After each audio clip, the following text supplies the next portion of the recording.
helping small and medium-sized Canadian companies grow, prosper, and transition. This is number 10, operational planning with insurance. Benefits that benefit your company.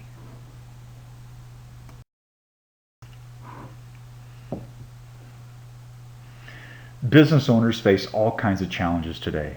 Controlling the cost of group insurance is just one of them. Business owners are constantly worried about the rate of return on their business investment, regardless of why a group benefit plan is developed or the components that make up the plan. Ensuring that it's cost effective is really important.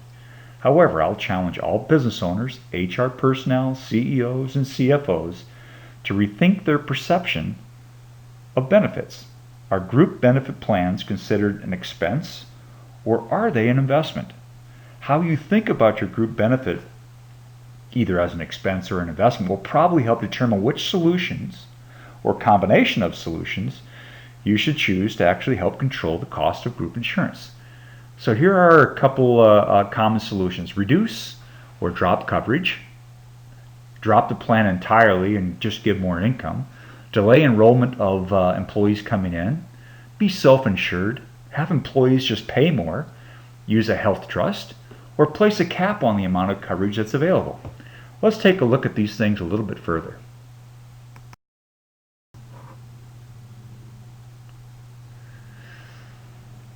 Now, one of the most common solutions to reducing cost of group insurance is to reduce or drop a certain coverage. So when you think about it from an expense perspective, oftentimes you look at the programs or the items that make up the program and you say, which one is being overused? So when you find something that's overused, when you think about it as an expense, you actually eliminate it or reduce it. So if somebody is using too many massages and the cost of paramedical starts going up because people are overusing the program, when you start thinking about it from an expense perspective, you say, hey, let's get rid of it. But I thought the whole idea of the group benefit program was to benefit the employees. So when you start thinking about group insurance as an investment, wow, you take a look at this and you say, you know what, people are really using the paramedicals. Lots of people are having massages. That's a good thing. Let's not get rid of it. In fact, let's get more of it. Let's get rid of the things that people don't want and the things that people aren't using. All right, let's take a look at another one. The second one is to drop the plan entirely and just give more income. Well, thinking about that from an expense perspective probably would be a great idea until you started, the business started suffering because you lost staff as a result of an injury or an illness that could have been prevented by a group benefit program. It has been estimated that between $10,800 and $29,700 per year per employee is lost due to unscheduled work loss. What that really means is that, you know what, people are there, but they're not really there. Or if they're not there, they're really not there, and they're not working. So yikes, that causes big concern. So when you think about it from an investment perspective, I wonder how more productive staff would be if they use the group benefit program. But can those numbers really be tracked? The third common solution is just to delay enrollment. So as an expense, definitely lowering the cost by having few people involved in the plan certainly will lower your cost there. Fewer people, less cost to the company. Makes sense. Until those that are on the plan start using the plan too much, and then we all know what happens when you have to the premiums when you have an experience-based program and too few people are part of the program, rates is going to go through the roof. So when you think about it from an investment perspective, wow, having more people part of the mix will certainly save the cost of the premiums in the years to come. So you should be thinking, how can more people be brought on so I can kind of smooth out my risk? Let's take a look at the next.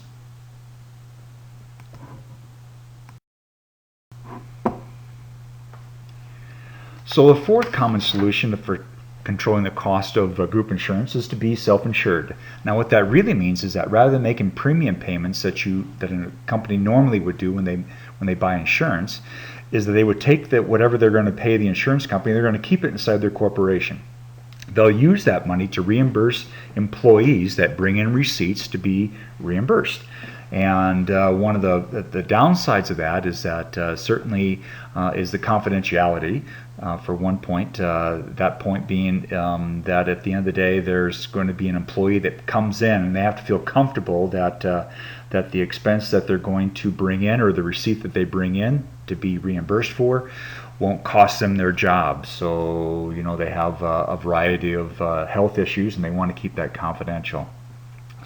The other point has to do with unification, meaning will the CRA actually allow you then to claim that as a business expense or a medical expense from the employee. So again, there's lots of expensive drugs out there. So again, being self-insured carries lots of risk and responsibility. Another way to control costs is to have employees just pay more. So thinking about it from an expense, it's a great idea until the staffs have to start paying lots of cash. Then they're really price sensitive, because probably at the end of the day, someone's making more claims than them, and it's because they have too many issues and so forth. So again, that can be some hard feelings there. Thinking about it as an investment, I wonder if employees would actually be willing to pay a little bit more for something that they really wanted or needed. Again, just a thought. And the sixth common solution is using a health trust. Again, really popular. Health trusts are virtually every company should have at least a portion of their health trust set up so that they can provide some expenses. But thinking about it from an expense perspective, it's a great way to go. Medical expenses are covered until an employee spends all of their medical coverage, and then therefore they can't afford treatment for a variety of other things, and they get stressed out and become unproductive, and it does carry some risk. From an investment thinking, again, another great idea, unused money is transferred back to the company. The philosophy is if you don't use it, you really don't get it.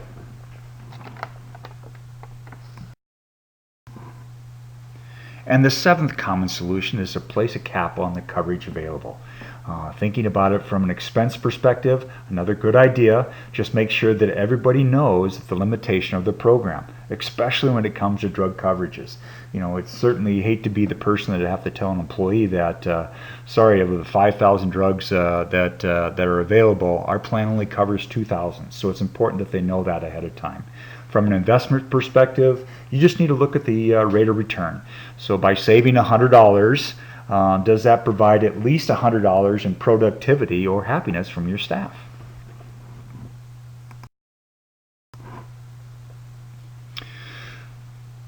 So you may be wondering, if that's really all the solutions that are out there, what else is available? So with the perspective that benefits are only as good as perceived by those that are using them, there's got to be more solutions. So there are a few more.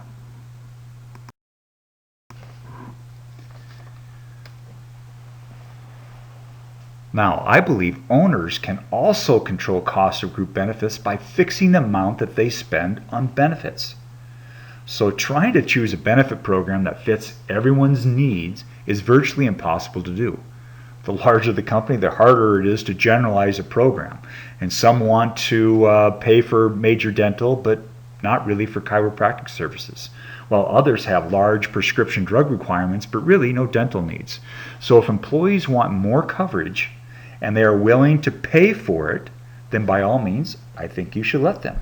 So one way to do that is the employer can actually decide how much they want to spend. The employee will figure out how to spend the money on the things that they want. By doing so, that really fixes the benefit cost to the employer.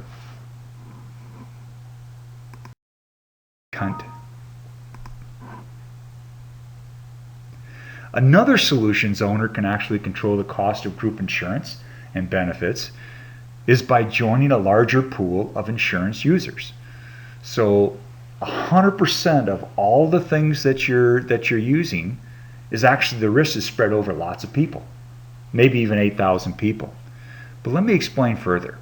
Insurance is really all about risk sharing. So if risk sharing is the unexpected financial loss that occurs when an event happens, like death, then the larger the group, the more predictable the loss will occur. Really, that all helps us to determine really what the cost is going to be. Being able to better predict the expected loss lowers the risk and therefore lowers the need for insurance. Less insurance, less costs. So a fully pooled insurance benefit program, like over 8,000 people, allows members to pool the spread of the financial loss or the risk amongst a whole bunch of other people.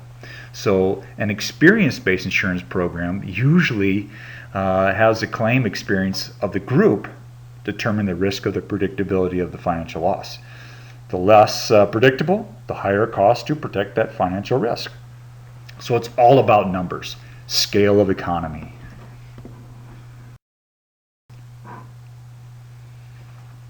And another way to help control cost of group insurance plans or group benefit programs is to let employees buy what they want and then encourage them to use what it is that they need.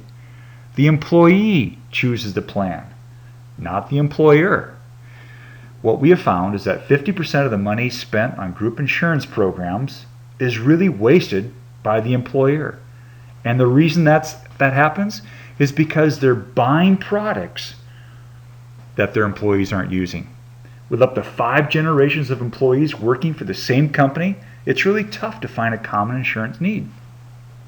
Really, so let employees choose an insurance protection plan that protects them from financial loss, matching their needs today.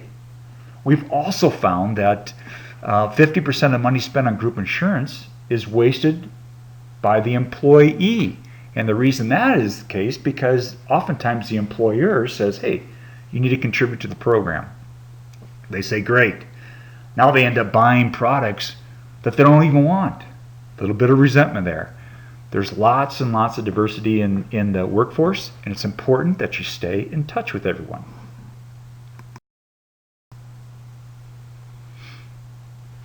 So successes, it's all about things that we have done. So how have we actually helped clients control the cost of group benefits? We work with hundreds and hundreds of companies all across Canada. So in particular, here's one that we worked on. It's a medium-sized engineering company. We actually saved the company 44% or $230,000 per year in group insurance costs. So the programs that we put together, our programs were less expensive. We also allowed employees to select benefits that benefited them. We stabilized the cost of the benefit program regardless of how much they used the program, because it was all pooled. Here's another one. It's a small transportation company, and what we did is that we provided cost control by allocating fixed costs to the employer. They did that by creating 2 tiers benefit system, where level 1 received $150 for each employee per month, and level 2 they received $300 per employee per month. And so now the employees were actually used the program that they were given, the benefit dollars, to select group insurance and investment products that actually fit their needs. And then there's also lots of different contractors and so forth that we've done some programs with. Really, it's just created an extensive group insurance program for contractors, lawyers, accountants, business coaches, all across the board. And you can be a program or a group of one to have access to these programs.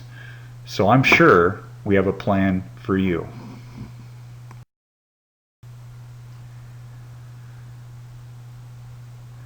It certainly requires a team to go do some of the things that we do, and there are lots of people that are part of our program. There are 3 people there, Maureen, Fred, and David, that really do lots in the background and as well as the foreground to help put together the programs that we do and we provide services for.